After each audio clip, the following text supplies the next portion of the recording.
Austin. I'm not moving to Austin. We're not moving to Austin, Susan. Texas. Hey! We're recording the podcast! Shut up!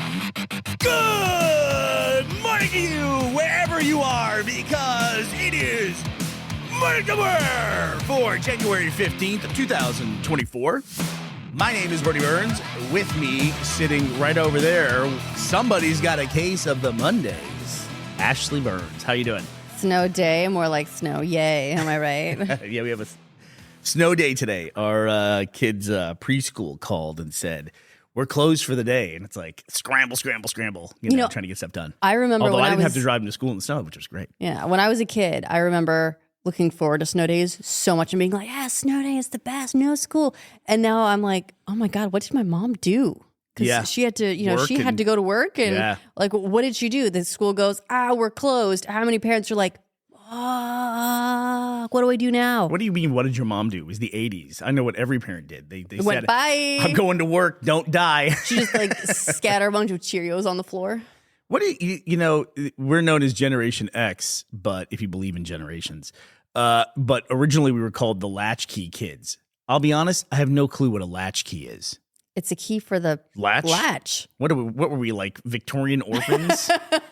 Kind of. We had the latch. Look, we weren't shimmying up chimneys to dust them or anything, but yeah. Speak for yourself.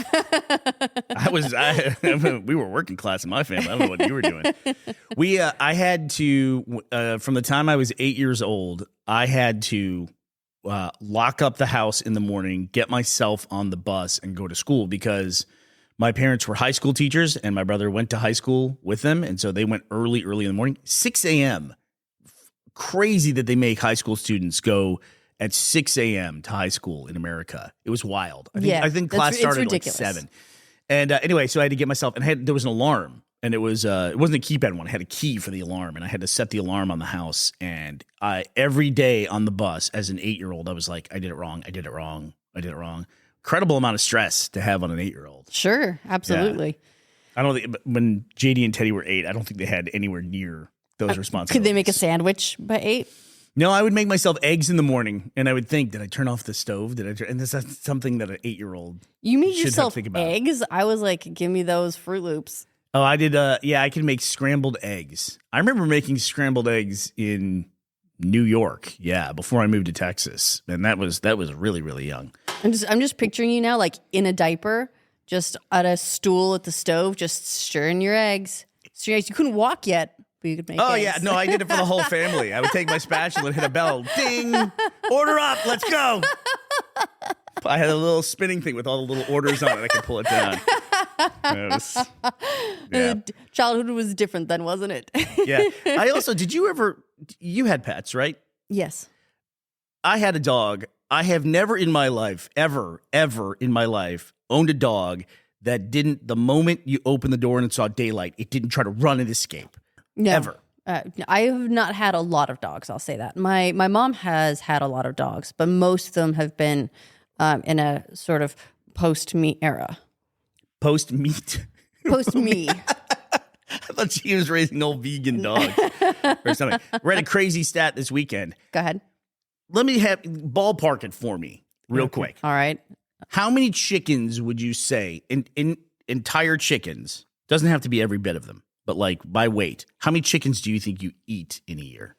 Oh, a couple. 10? You'd estimate 10? I read a stat this weekend that in the United States alone, approximately 8 billion chickens are eaten every single year. That cannot make any sense. There's 8 billion people in the world, right? Yeah, but that's like person eats more than one chicken. Yeah, I mean, I guess, but that still seems like an exceptionally high number of chickens. Does that include? So let's call it 350 million people in the U.S. That's everybody. That's old people. That's babies. That's everything. That averages to about 22 and a half chickens per person per year. Yeah, I don't know. That seems high. See, 22 and a half chickens seems like a lot, but if you think about in a month, then that's about 2 chickens a month. That's actually not high. I can see it. That's not that high. It's still wild, though. Hey, at the top of the show here, I want to make an apology. Last Friday, I read the wrong date. I read January 22nd. Not the open. I say read. I just said it. Getting ahead of yourself? Yeah, I said at the top of the show, but luckily in our modern era, we have very advanced AI technology tools, and I was able to go back and recreate my own voice seamlessly in the intro and replace it. So it sounded just like you might not have even noticed that it sounded a little bit different. Friday's show, the date was a little bit different. Yeah, AI is really coming along. Well, that's why Apple's relocating all of their AI Siri people, right? Is so they can do better with replicating your voice. So Apple's closing their Siri division in San Diego, what they call their, quote, Siri improvement division, as opposed to the creepy department that listens to everyone's Siri messages is what that is. Yeah. And that's the article I read about. That is what that department does, is they listen to Siri prompts and figure out if what Siri answered was the right thing, basically, like if she was answering the correct question. I used to do a vlog. In my last vlog, I showed off some of the technology we had in our house in Austin, which we have almost none of that technology in our house here because we had Alexas all over our house. And then I would go, one day I went in and I listened to what Alexa hears in our house. You could hear like your history, you go to your history and you can actually play the sound sample in the Alexa app of what Alexa heard. We were shocked by how much of our house could be heard through the Alexa. I think we unplugged them all that day. Yeah, we did, because you could hear like Alexa would trigger from another room as we were having a conversation or something. And so we just, we switched them off. I'll find there's either instructions for how to do it in the Amazon app, or there's like an Amazon web page you can go to if you want to hear your Alexa's creepy history and see how you feel about that. Yeah, it just shows your We'll put it in the link dump. Your history of commands, but then it's got a little play button there so you can play what the actual voice prompt was. Yeah, it's not just a transcription. It is a recording of everything that you said to it. Which shouldn't be surprising, but yet it somehow was to hear it. And that was kind of a moment of realization for us, and we unplugged everything. Well, it's one of those things between like the theory of something that's like, something happens and like seeing it happen. But this Apple closing, the rumor was that over the weekend was that Apple was closing their Siri improvement division in San Diego. And Apple has somehow been able to avoid most of the tech layoffs that are hitting everywhere. Citibank announced that they're laying off 20,000 people. I know Citibank isn't exactly a tech company, unless they're fintech, but 20,000 people. Incredible amount of people. It's a lot of people. But this was headline-worthy news for Apple, and it was an estimated 120 to 130 people in one of Apple's divisions in San Diego. And they're not even laying them off. They're closing the division and offering to relocate everyone to Austin. And apparently nobody wants to move to Austin. Go figure. Well, I don't know that nobody wants to move to Austin. Nobody wants to move to Texas. Nobody wants to move, I don't think, if they don't have to. I mean, can you imagine being like, hey, you're in San Diego. How would you like to move to Texas? I read in the rumors, too. I can see why people wouldn't want to. What would you want in order to move? Like, what would be the stipend to get you to move from San Diego to Austin? I mean, I'd want to raise. I'd want probably what's a standard relocation fee? 5,000 domestically? They were offering 7, so there you go. Yeah. That's what I was curious about, because I never had to relocate for work, so I was curious, like, what's an appropriate amount to relocate these days? It also especially depends if you're relocating domestically or internationally. Yeah.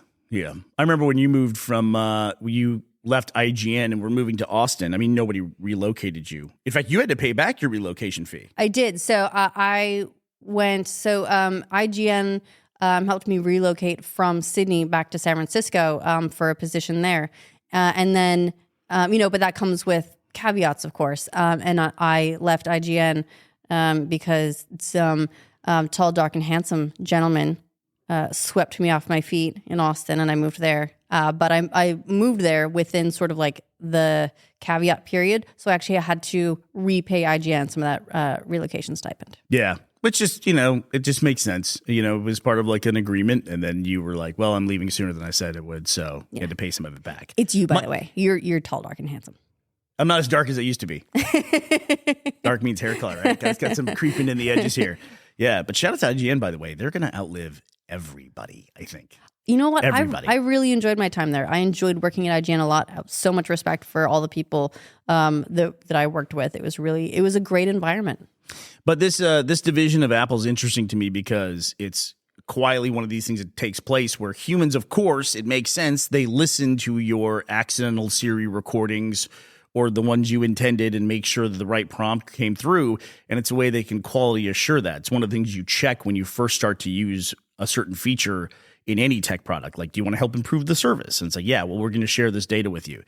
But it's weird when you think about it, like someone listening to your misrecordings. How many times have you accidentally activated Siri and you've been talking and all of a sudden Siri says, I don't understand what you mean by, hey, you fucker, why did you cut me off, you dumb prick? Or be like, no, God damn it, shut up. And it's one thing to Stop listening. Siri read it back to you and she reads it in her monotone voice, but the person listening to it is actually listening to you in your private moment going, God damn it, blah, blah, blah, blah, blah, or whatever the hell you're doing.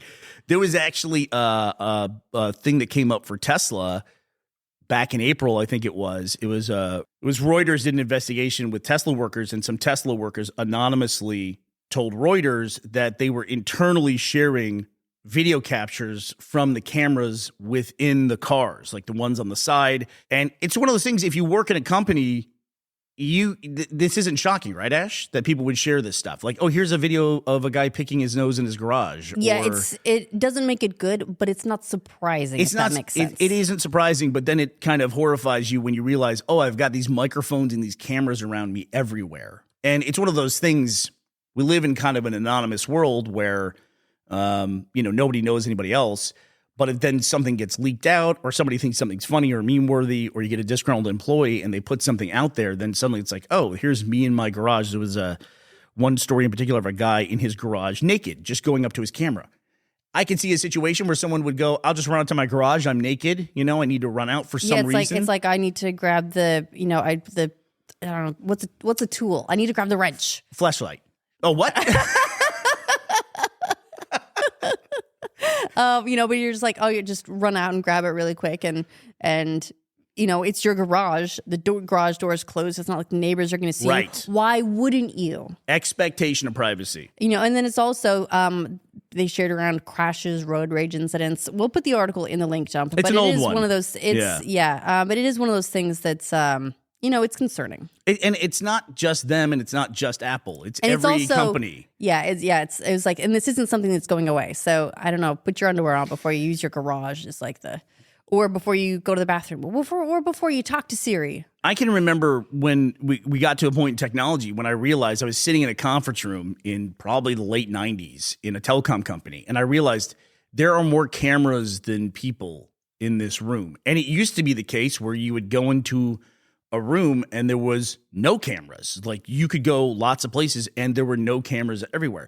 Wherever I go, I'm automatically outnumbered by cameras because I have 4 on my phone that I carry with me. 4 different lenses that I have on my my iPhone. I would count front camera, back camera. Right now there are 3 cameras with me. Yes. I've got my phone, so that's 2. I've got my laptop. That's another one. Staring you in the face. I got an iPad sitting right here. Yeah, it's crazy. And then look up in that corner, Ash. I got that one up there in the smoke line. No, hey, wait a minute. Yeah, it's something that's getting to be a bigger and bigger deal.